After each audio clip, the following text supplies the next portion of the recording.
Welcome to the New Masculine Podcast. This is a place where masculine identifying people come together in community to disrupt outdated models of masculinity and together construct new models for our way forward as men.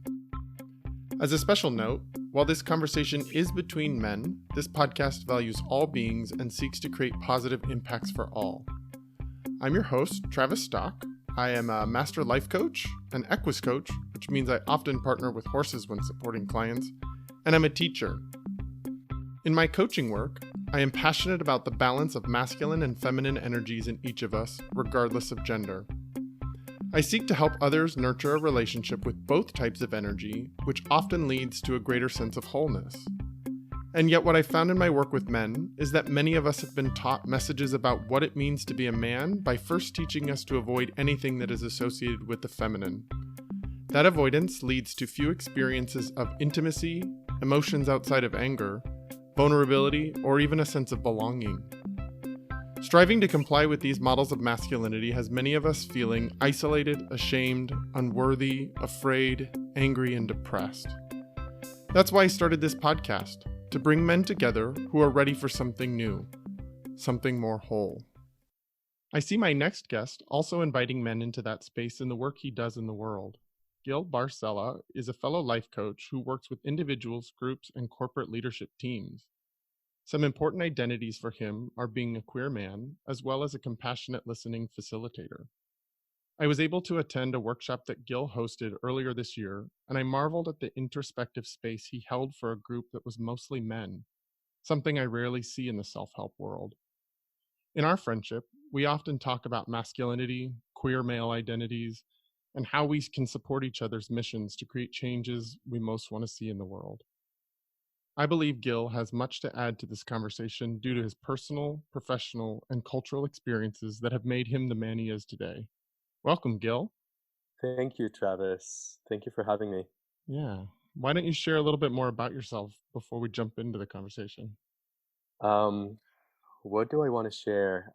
I have a somatic healing practice in Seattle, and in which I do a lot of the work that you do, as you know, bringing people back into wholeness and really becoming connected with their inner wisdom. I'm also the co-founder of Founding Human. It's a leadership development company, and we ignite organizational transformation by guiding leaders and teams toward deeper connection with themselves and with others. And I'm also a compassionate listening facilitator, and it's an organization that does conflict resolution worldwide. And one of the things that I do is I lead the organization's delegations to the heart of the Israeli-Palestinian conflict, which is where I'm from. I'm a native of Tel Aviv, in which we teach them conflict resolution and resiliency skills in the context of that conflict. So as I'm talking about all the things that I do, I think what's really emerging for me is the kind of the alchemy of it all. I mean, this idea that healing or personal development is this alchemical process where we take the stuff of life, the wounding, the hurt, all of our histories or what we've been taught life is, and we have a chance to shed it, to transmute it, so that even our painful experiences can turn into something really valuable. I think is kind of the theme that connects everything that I do. That makes me so much more excited hearing you describe yourself and the work that you do in the world, because I think that the cultural impacts that you bring, the professional side of things that you bring in working with others, but then also your personal experiences of growing up as a man in a different culture than the US, but then also now being a man in the US. And Yes. so I think where I'd like to start the conversation is to really dig into the personal with you, is to find out what are some of your personal experiences that taught you about what it means to be a man or what it is to be masculine, and then to hear a little bit of how that's changed over time. Mm-hmm. One of my earliest experiences is from the age of 3, and I remember I was in Tel Aviv in my parents' apartment at the time, and I was standing in our living room looking at my father, who seemed absolutely giant to me. And I look up at him, and he's wearing military uniform. And I remember thinking that he must have been the strongest man in the world. I mean, I was, well, 3. And so I, I'm I remember that so clearly because there's so much that sort of stemmed from that experience, so much strength and resiliency that I've learned from my father. He was an incredibly caring, still is an incredibly loving and caring man, and at the same time, there was this perception of huge responsibility of men who are designed to protect, whose mission is to protect, to fight. My father was, as caring as he was, never asked for help, for example. And so I remember my upbringing is kind of a mixed bag. I mean, both some ideas around masculinity that were very serving in terms of my responsibility as a human in this world, the caring for your community, caring for your family, but also some ideas around kind of what we now call toxic masculinity that are very much ingrained in the culture that I came from, that are very connected to the militarized culture that it is, the war culture that is very much part of the zeitgeist, the Israeli zeitgeist, and everything that unfolds from that. Well, it's interesting as you're talking about that, the archetype of the protector, of the warrior. I think that's Definitely. very common in masculine ideals in the US culture too. It's something we share. It's one of the archetypes that we're as men really allowed to embody. I think in our culture it might be provider and protector are the two biggest ones.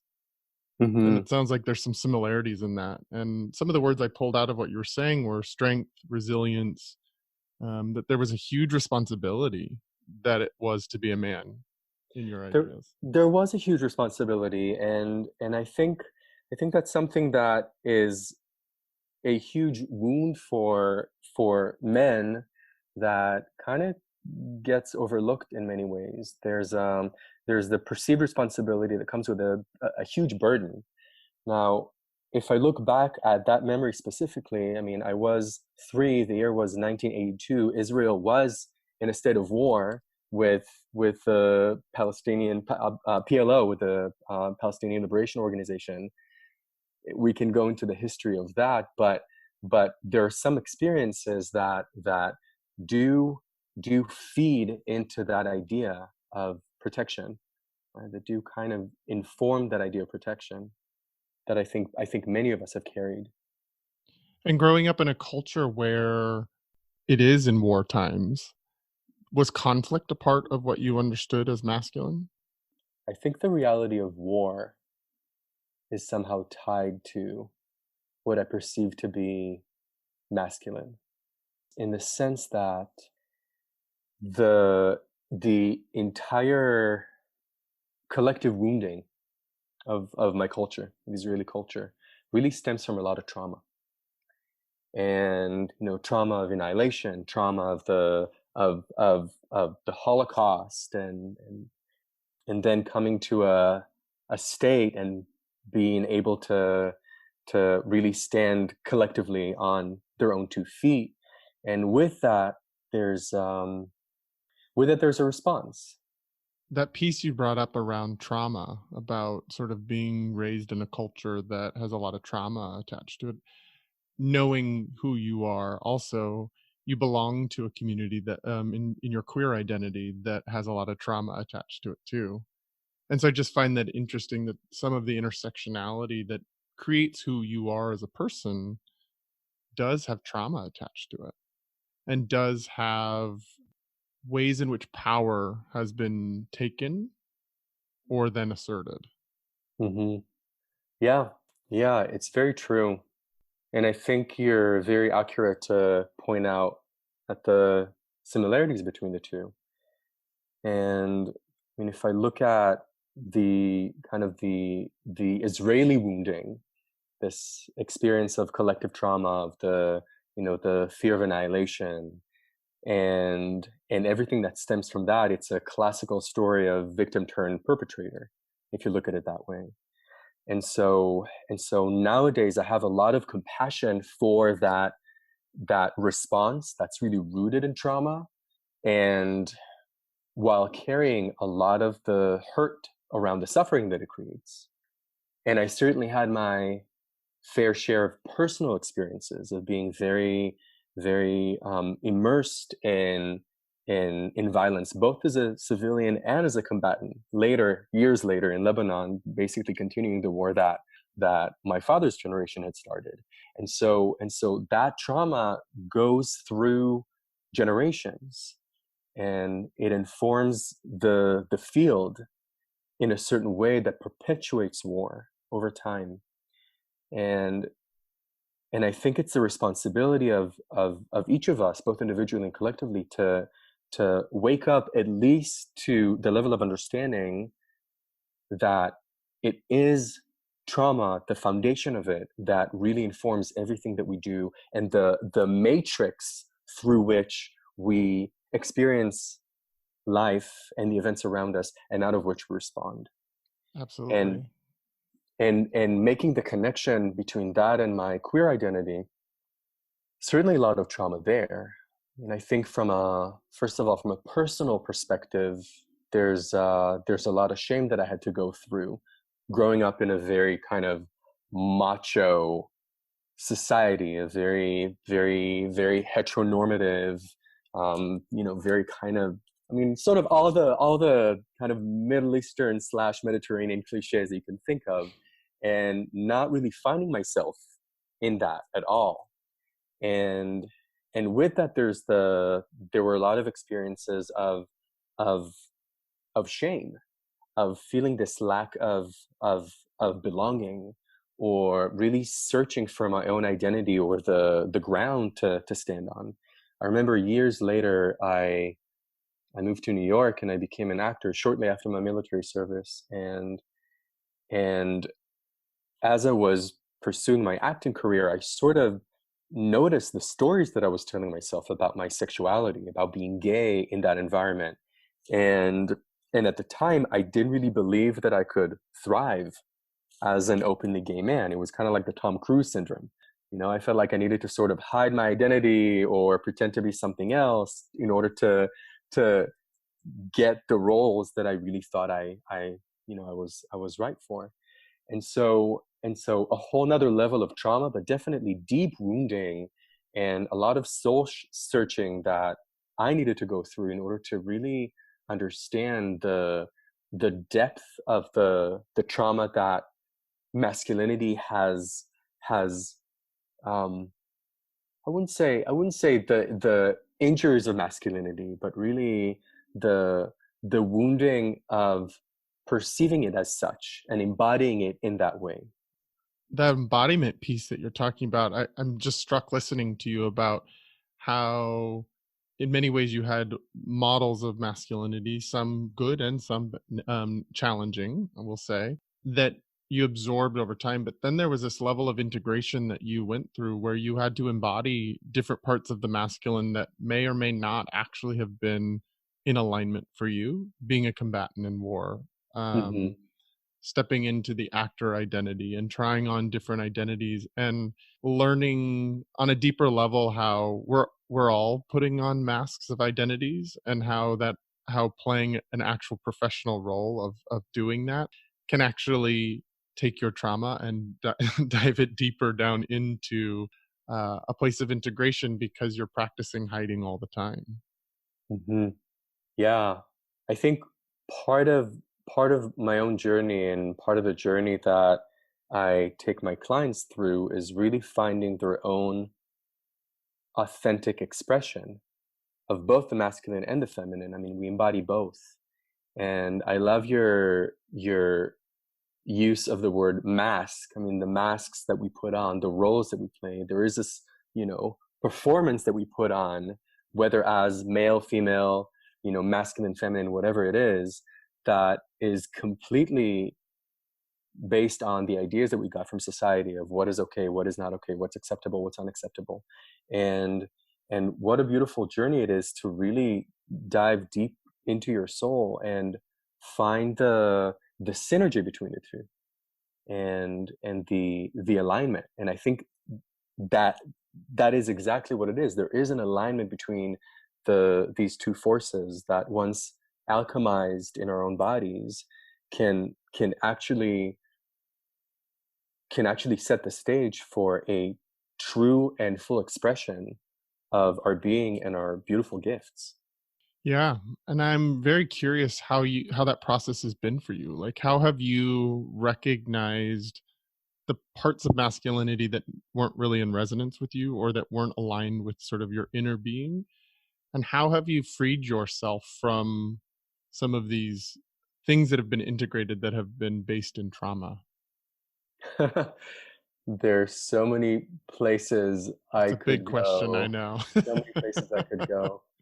What you're pointing out is, I think, so many people's experiences is that much of our identity, for good, bad, or indifferent, has trauma attached to it. And Mhm, I think that not men are not really taught how to do that introspective work to look at that.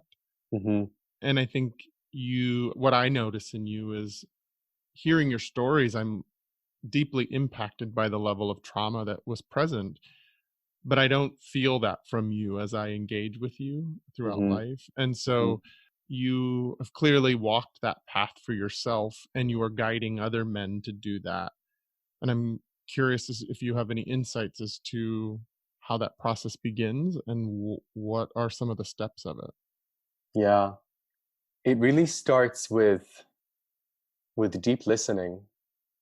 I was I remember living in New York at the time as a struggling actor, and really suffering tremendously. and and I had an incredible therapist who, for the first time, created the the container for me to really dive deeply into myself and do some of the soul searching that I really needed to do. And and with that, I was able to distinguish between my kind of different actors within me, my wounded self that was still steeped in shame and still a part of me that was crying about that, my defensive self that, in response to that, felt like they needed to compensate, to be this thing that they aren't, or to become an achiever, which became a huge fixation of mine. Achieving, succeeding, like this obsession with success, which is endemic in our culture, in Western culture, and particularly in Yeah, this. living in a capitalist society, you're always going to get that. Exactly, exactly. Which I think stems from this kind of this in a way fundamental masculine wounding of doing and needing to do and to do and to do and to prove yourself in a certain way out in the world, that of course sits on this fundamental level of not accepting myself, of self-hatred. And so through a very slow process, I was able to identify the different hats that I was wearing.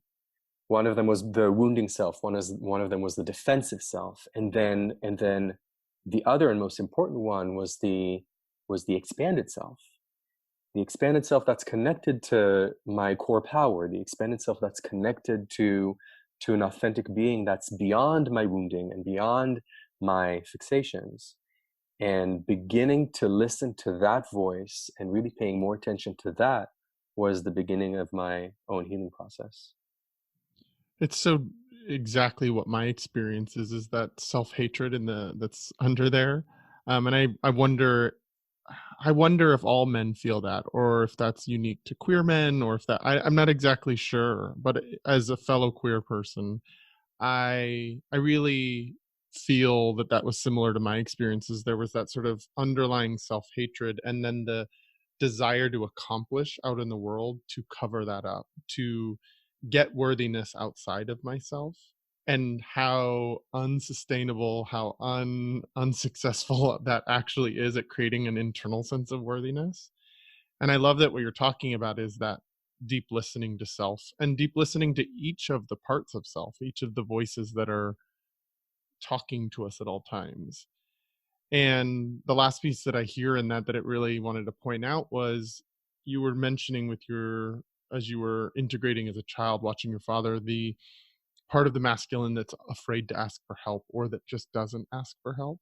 Mm-hmm. And that you having a therapist is sort of breaking that rule, asking for help, and that's the doorway for you. That was the doorway for you into this journey for self.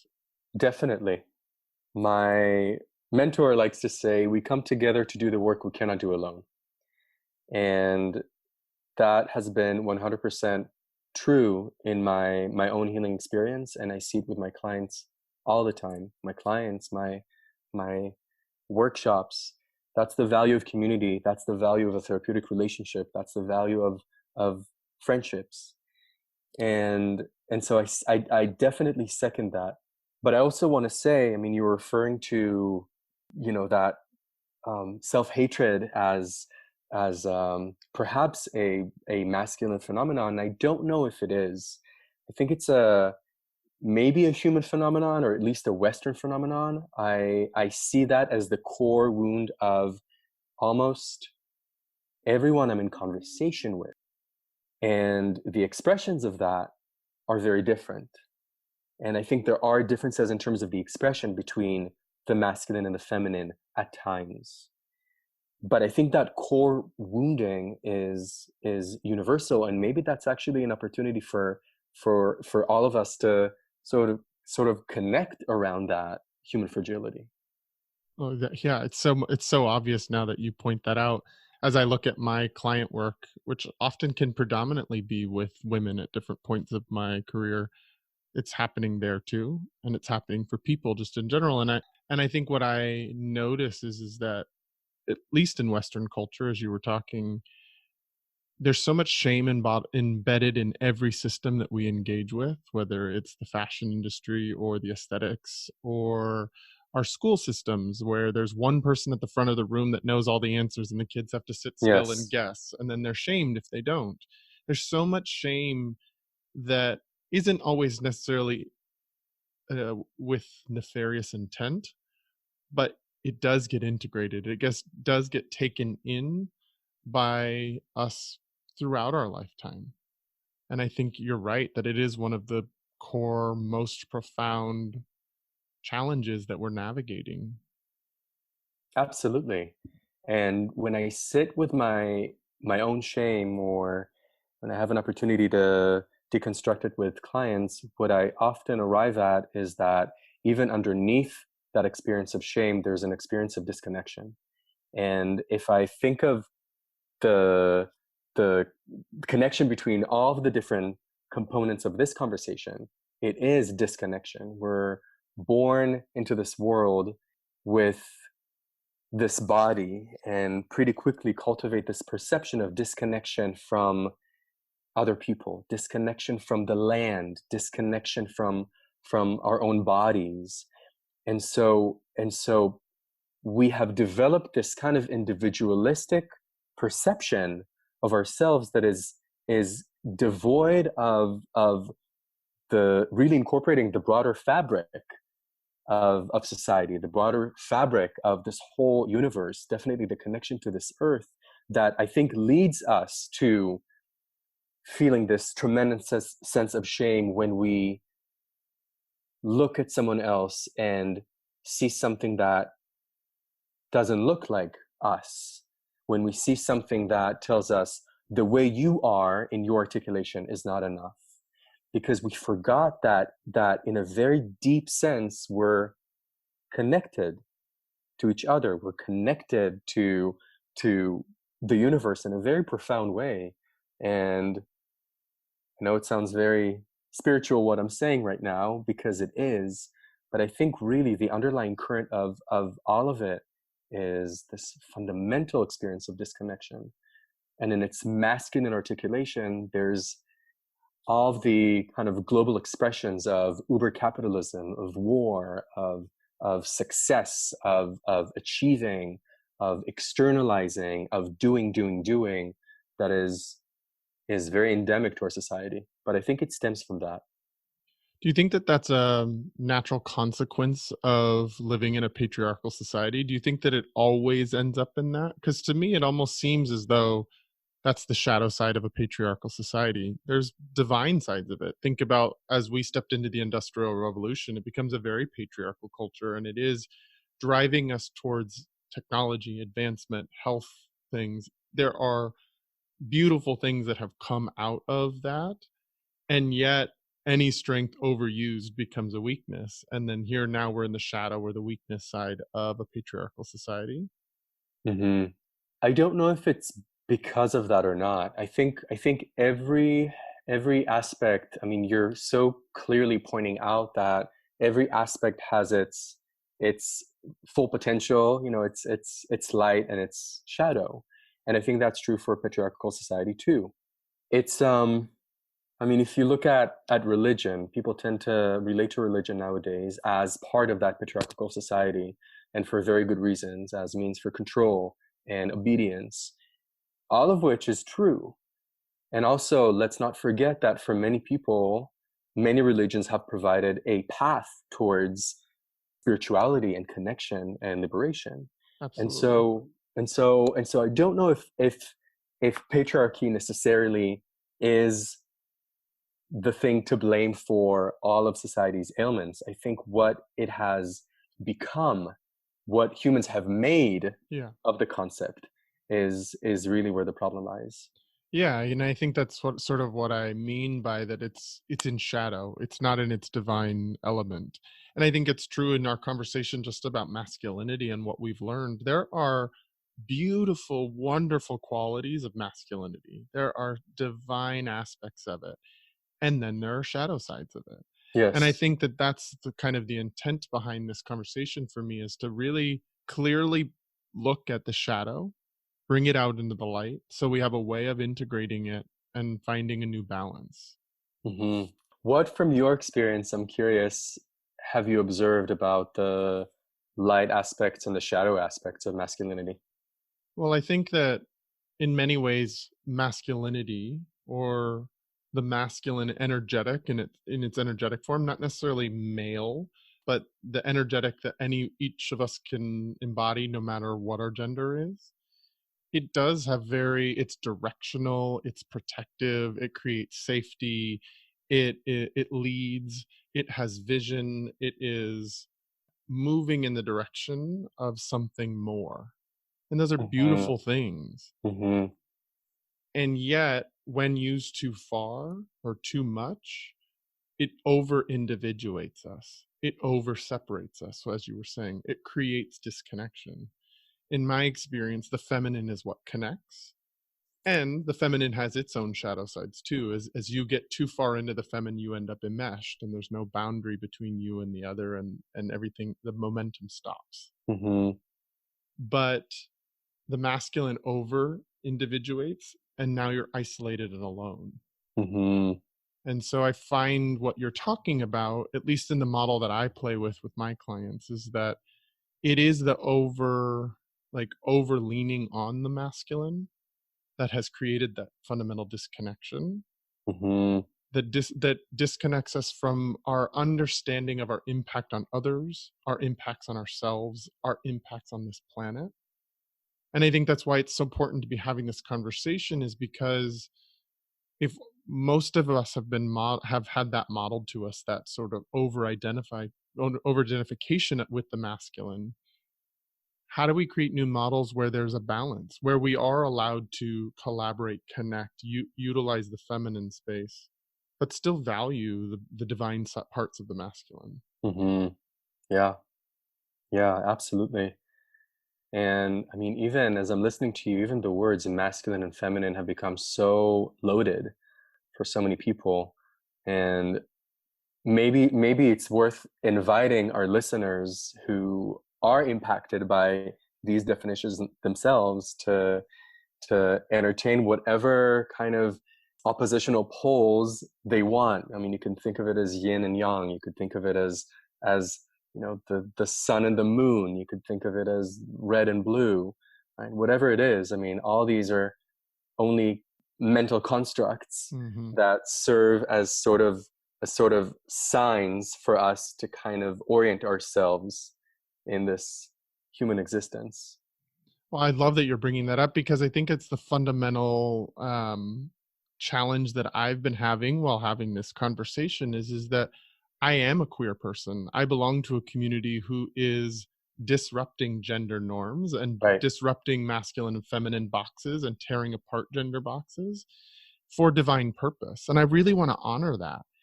And yet, the best language I have right now fits in that binary scale. And so it's Mm-hmm. like, how do we continue to have this conversation in a way that is inclusive for all beings and also understands that this is the best that we have right now in terms of Absolutely. conversation and being open to that the wording and the languaging evolving.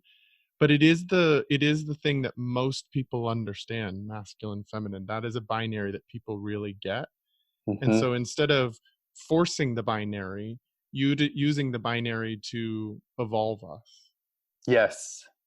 Yeah, I really appreciate that distinction. Absolutely. I mean, the words themselves can be imbued with whatever meaning we choose to give them. And and you're right. I mean, we have an opportunity to infuse this language that can be triggering, that can be very wounding in divine meaning Yeah, and its full totally. potential. Its Yeah. full potential.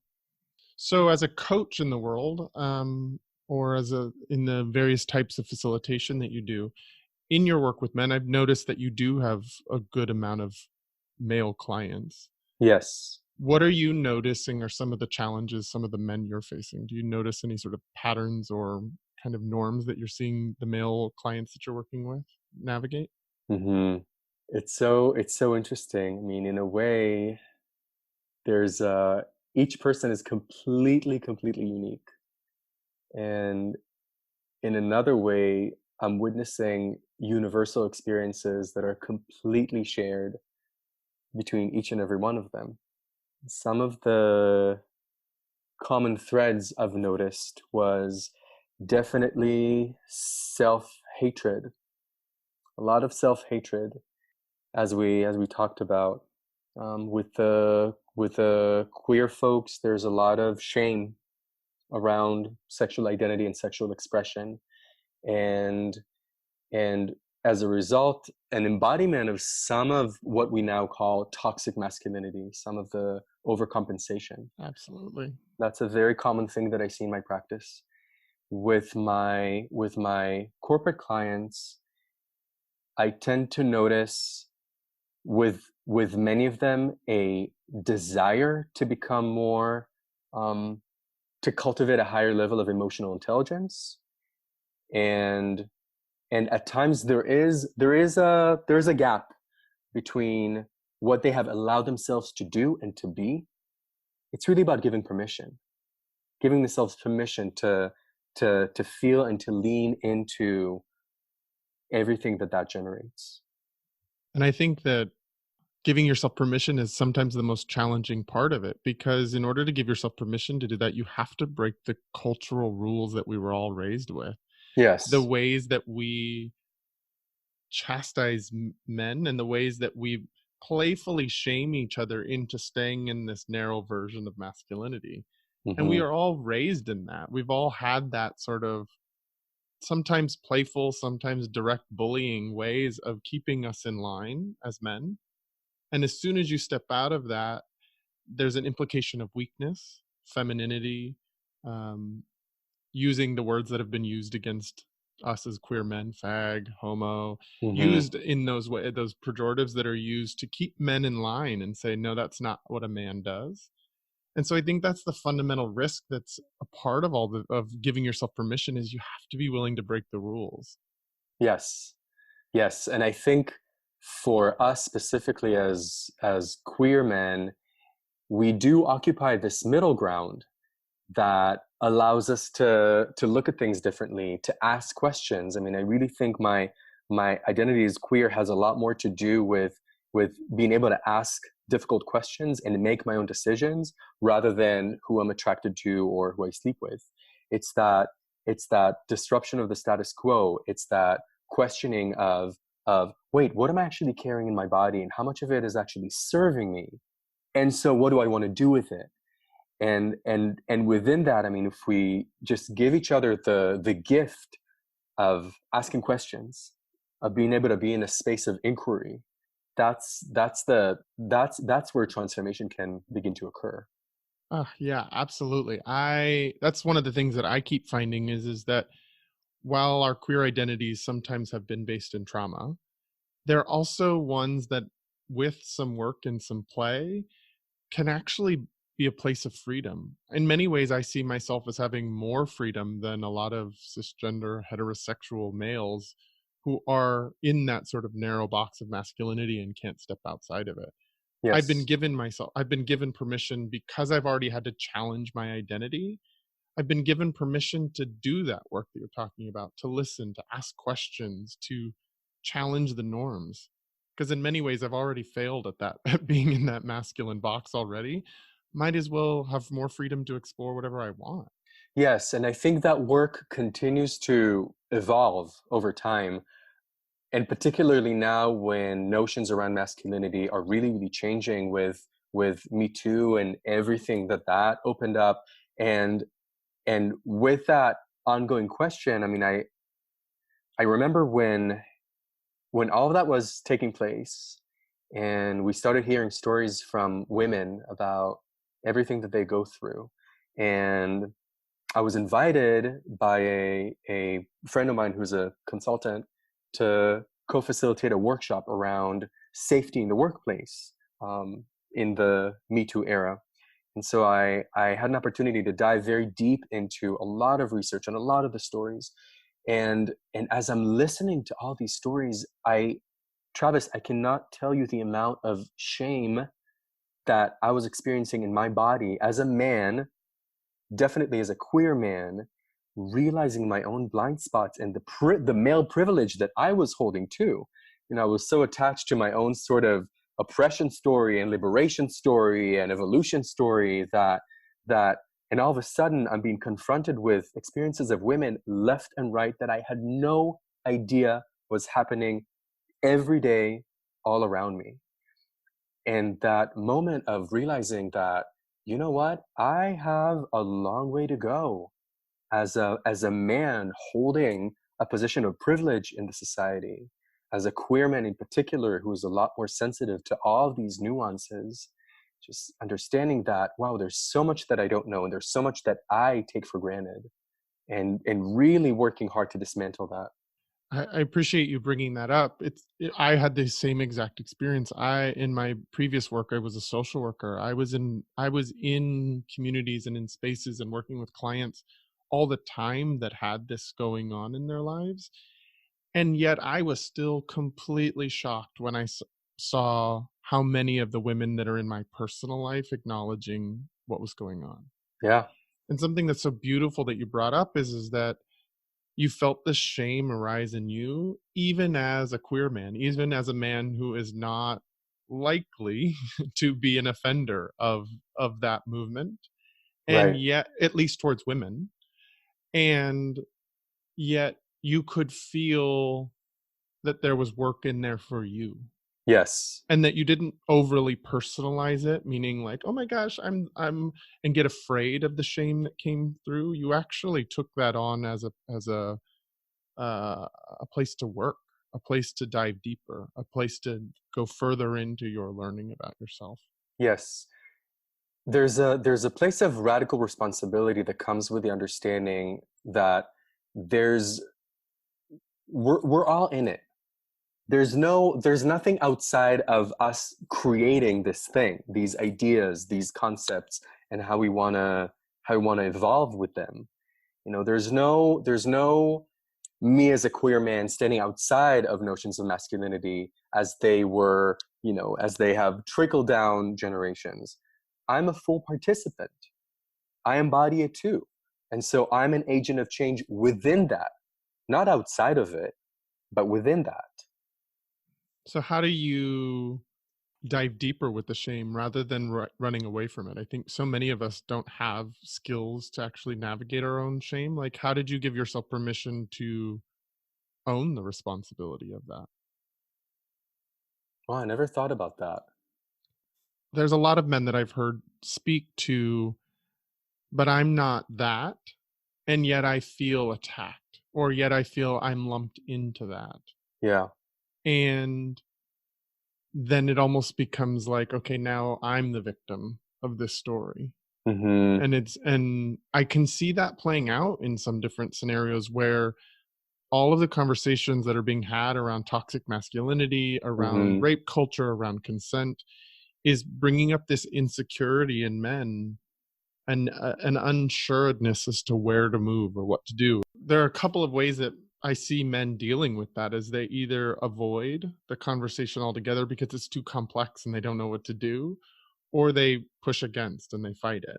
And what I hear you saying is that you were able to let the emotional energy rise within you and then be with it and work with it in a way that actually helped you understand that you're a part of the system that's Yes. created that. Yes. I think being a compassionate listening facilitator and really being immersed in this work has taught me a great deal about being comfortable with discomfort, especially my own. And that work has been so transformative for me personally, being able to really stand in the fire, all the fires of my identity, the fire of being Israeli, the fire of whiteness, the fire of masculinity, and and on one hand really do the inner work that I needed to do in order to transmute whatever wounding I was experiencing from within, but also then hold space for these conversations to occur, knowing that they're uncomfortable, knowing that vulnerability and fragility are part of the agreement in the field. Yeah, they are such a part of it, and yet they're the things that most men are most afraid of. That Yes. vulnerability piece, Yeah. because we're not taught in our at least in the US culture, we're not taught to value vulnerability as men. We're taught No. to avoid it at all costs. Yeah. You know, there's when you talk about about vulnerability, it makes me think of how limited our perception of power is, and part of the wounding of masculinity is getting so fixated on these notions of power. It's like if you do if you want to do push-ups, if you do push-ups with two hands, that's challenging. But then try to do push-ups with one hand. It's practically impossible unless you've been training for a long, long time, right? And so masculinity to me is a little bit like that. It's like we forgot that connectivity, that vulnerability, that the nourishment that comes from those places is incredibly powerful and completely synergistic with the doing, with the achieving, with the outwardly expressions of all of that. And so we lay all of our weight on just this one expression of power and completely negate the entire other side. Yeah. I mean, that's what I was sort of mentioning at the top of the show is it's the rejection of the feminine. It's a rejection of the connectivity, of the Totally. vulnerability. And I think that's one of the biggest missions that I have, and I hear you stepping into that as well, or it's been a part of your work is helping men integrate that, reintegrate that feminine space. To not rely Absolutely. on the women in their lives to hold it, but to actually own it for themselves. Yes, absolutely. And really understand the power that comes with it. And I think that's true for both men and women and everyone on the spectrum. The potential to really integrate, really create the synergy between the yin and the yang, between the masculine and the feminine, so that so that they can both dance, so that they can unfold in a natural way to really promote our evolution as individuals and as a species. And I definitely see that that's what's needed the most in the world right now. I mean, we're on the brink of extinction. practically. We're in a Completely. crisis mode and complete denial about that.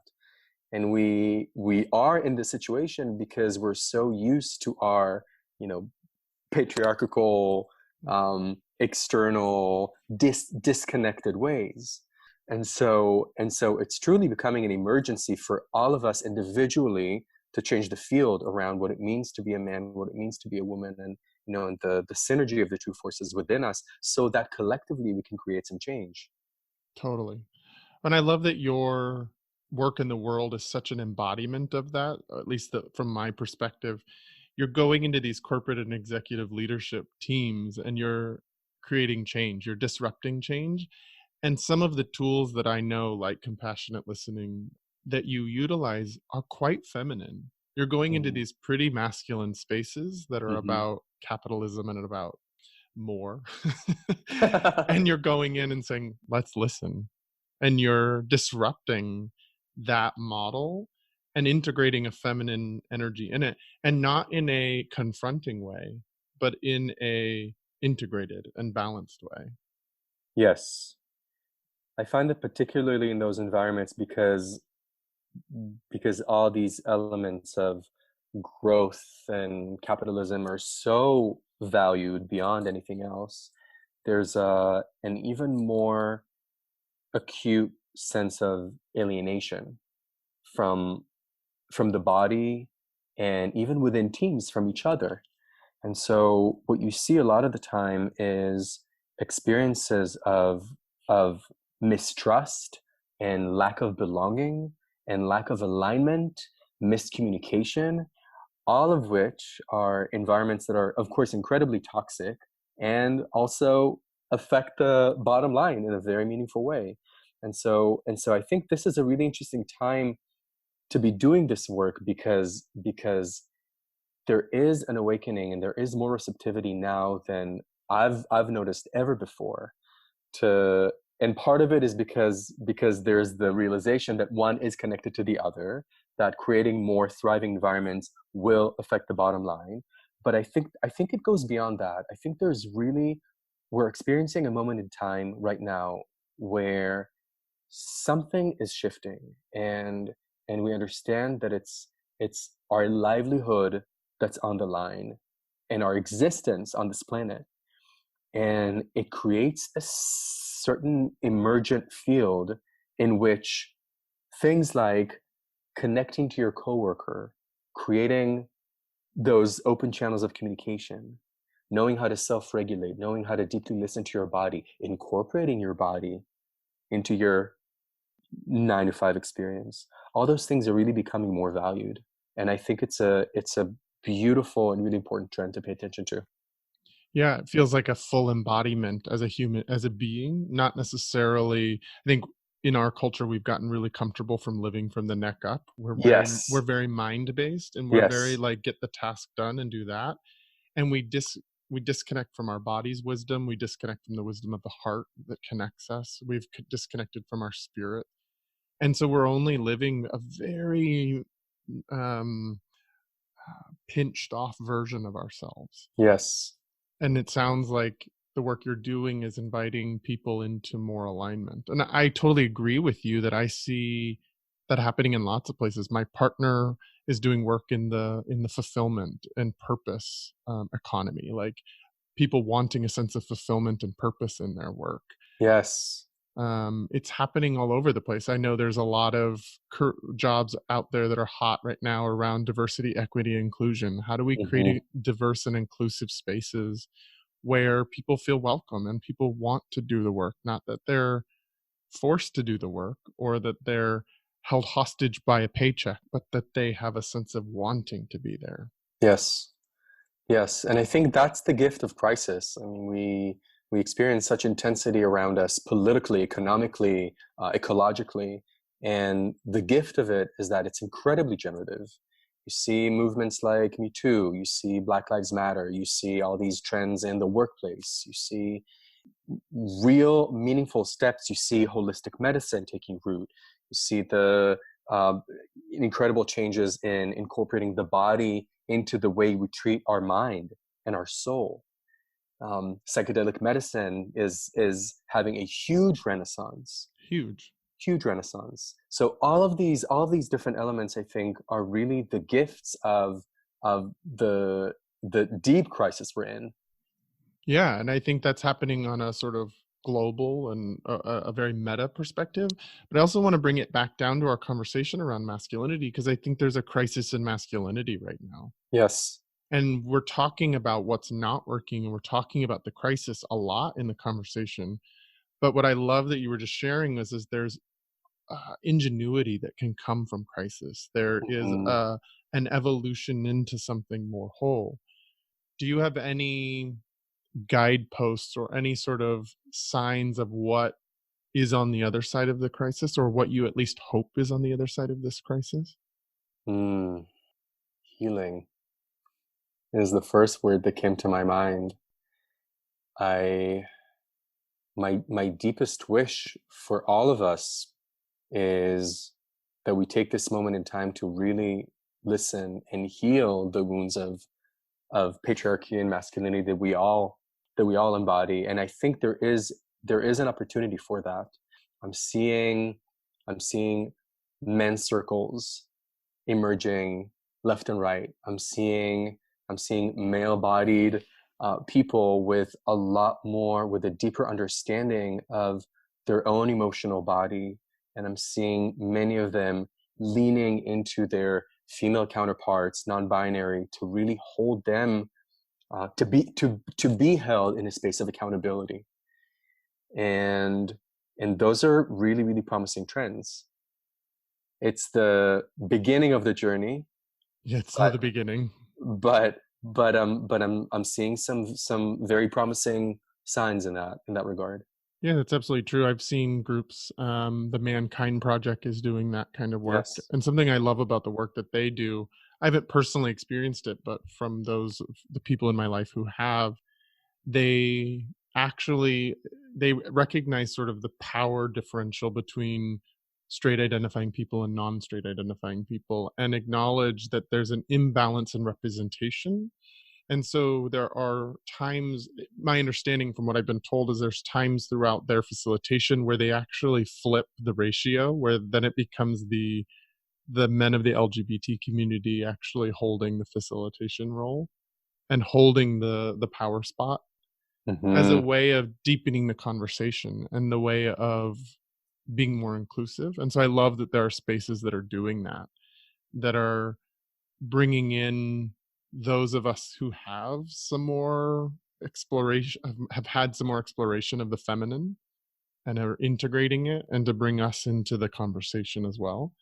And I think that's what I love about talking with you as another queer man on this, is that traditional masculinity hasn't really held a place for us at the table.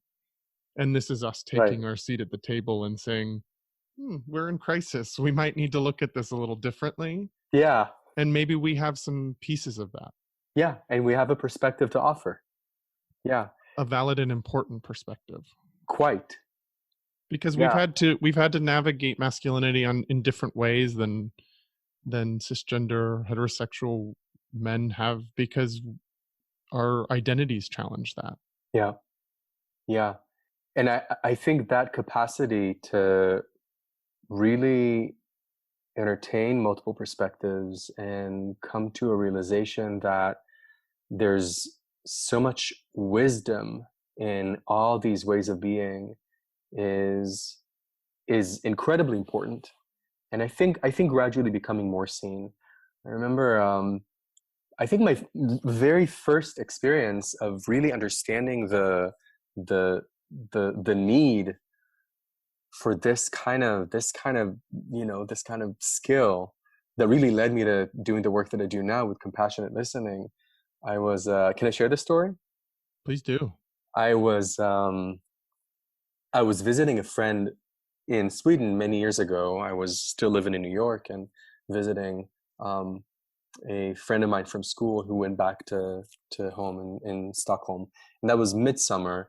It was a beautiful celebration of summer, and very, very short night, and just daylight until like 1 a.m. And she invited me to this midsummer celebration that her friend was hosting.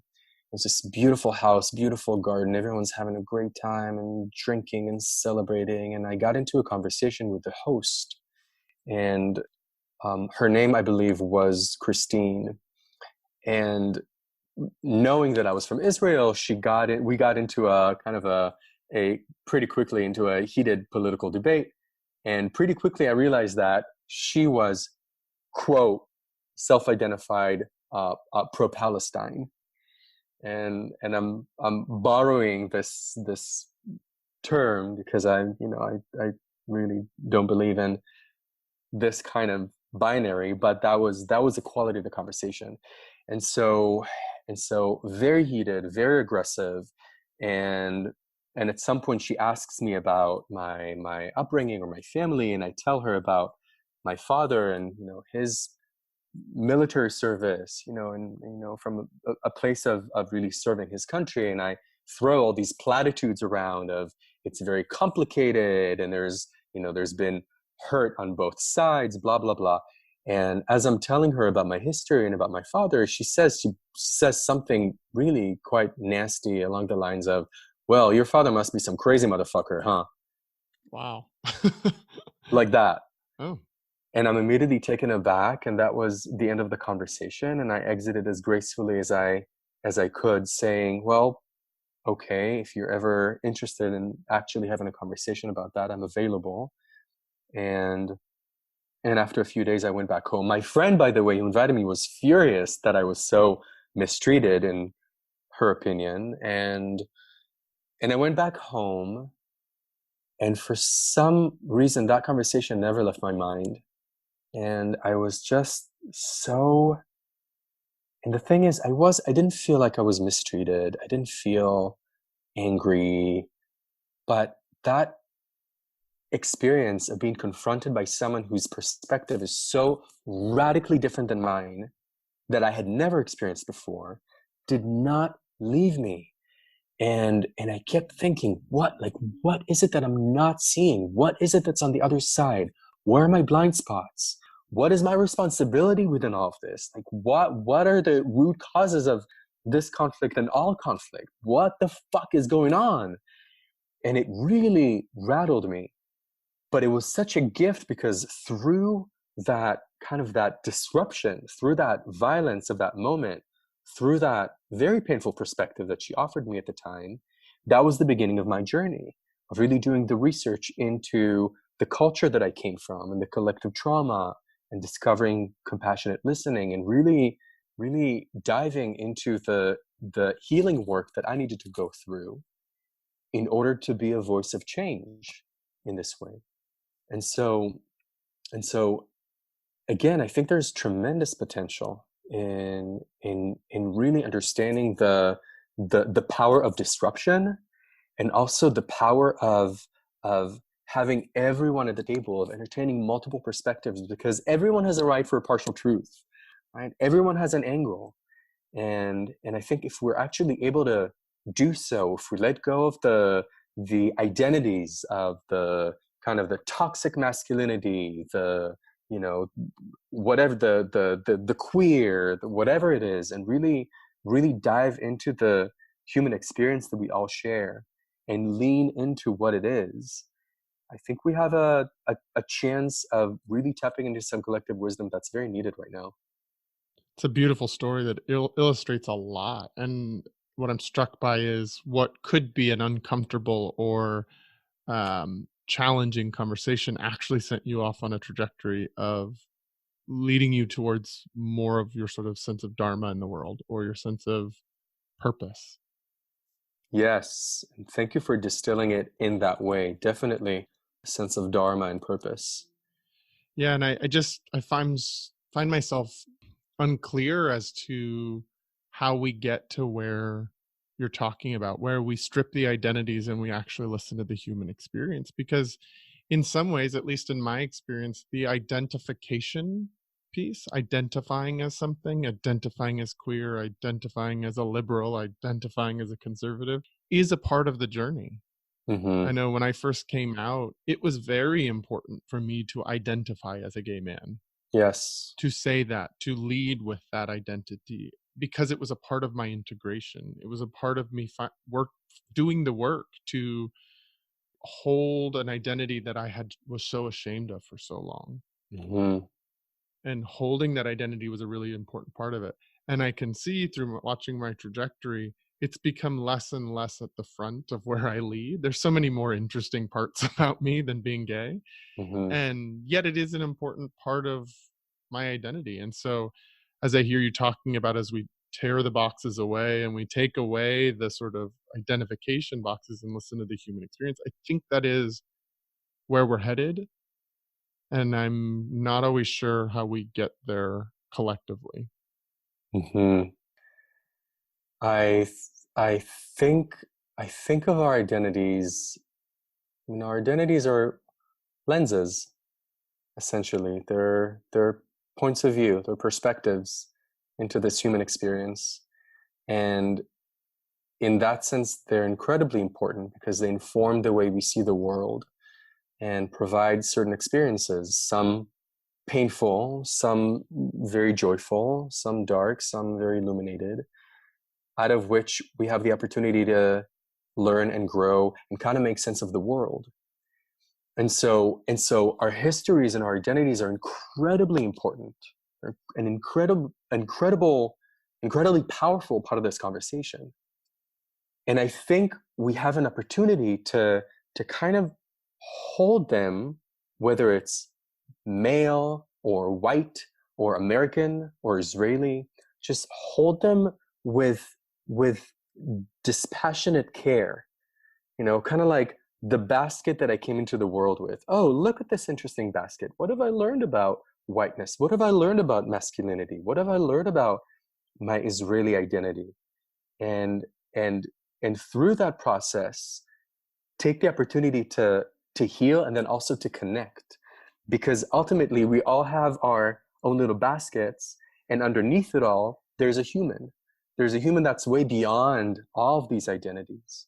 And so that delicate gap between, or the synergy between our basket and our core, I think, it's a tension really worth holding. And I think the way to hold it is through deep listening deep listening into yourself and inquiry into your own experiences with those identities, so that you create an opportunity to heal. Deep listening into someone else's experience with their identities, their feelings, their experiences, their values, their needs. And if we hold each other in the space of deep listening, leaning into someone else's experience, leaning into someone else's identity, I think we'll create an opportunity for each of us to simultaneously hold our identities with a little more care and an environment of healing, and maybe a little more safety, and also an opportunity to connect on a very deep human level that I think we all crave. Totally. Thank you for describing it that way, because it helps me understand the question I was asking, or the unsureness I had, that that identification piece is really important when there's trauma present. Yes, And you kept saying the word heal and to heal, and it's like that's the key to it, is that we have to focus on the trauma. We have to acknowledge that there's trauma there. And when we heal or work or reintegrate, or whatever word you want to play, as the trauma transforms, we can let go of the identification and we can be the human experience that we are. absolutely. The more ingrained the trauma is, the more deeply rooted that identity is. There's a reason why whiteness is a much looser identity than blackness. There's a reason why straight is much looser and less charged than gay or queer or trans or Yeah. non-binary. Yeah. It's exactly that place of trauma that elicits this need for identity and kind of strong identification with that identity. So what that tells me is that our over identification with a masculine, as Hmm. men, means there's trauma there. And so recognizing that we as men do hold trauma, especially around our identity as men, is there one piece of advice that you could give men to start them on their journey towards looking at that trauma? Hmm. I would say more of an invitation. I would invite all of us to really inquire into what have I what have I learned throughout my life about what it means to be a man? What have I been told about it from caretakers, society? And through this inquiry, really begin to discern what is actually mine and what is not, what the impact of all that information has been, and what do I choose to still embody and what do I choose to let go of? Because as we continue on this process, what emerges, I kind of think of it as a tree. A tree grows with the nourishment and the support of both the earth, like this, the feminine energy, and the light and the sun, the masculine energy. Like a thriving and natural tree is the synergy of both. It's the full expression, the full potential of the synergy of both. And so I think with this invitation for inquiry into what is it that I really embody and the discernment between what is mine and what isn't, we get to shed what isn't and really allow ourselves to evolve and emerge as a thriving tree, synergizing both qualities, both the feminine and the masculine within us and through us. I love that metaphor that you gave. It so perfectly gives me a visual image of the blending of the two that is sort of something I hadn't seen before. So thank you for sharing that metaphor. And I love the the invitation to deep listening as well as Mhm, curiosity about mhm, self and other, to find out where I begin and where I end, and where another begins and where they end, and what happens in the space between, in that third space in between us. mhm. Beautiful. Beautifully said. So, if people wanted to find out more about your work in the world or wanted to access your services, connect with you, how might they do that? Go to my website, gilbarsela.com, and you can learn more about my work and also reach me there. And I'm also on all kind of social media channels, Gil Bar-Sela on Facebook and gilbarsela.coaching on Instagram.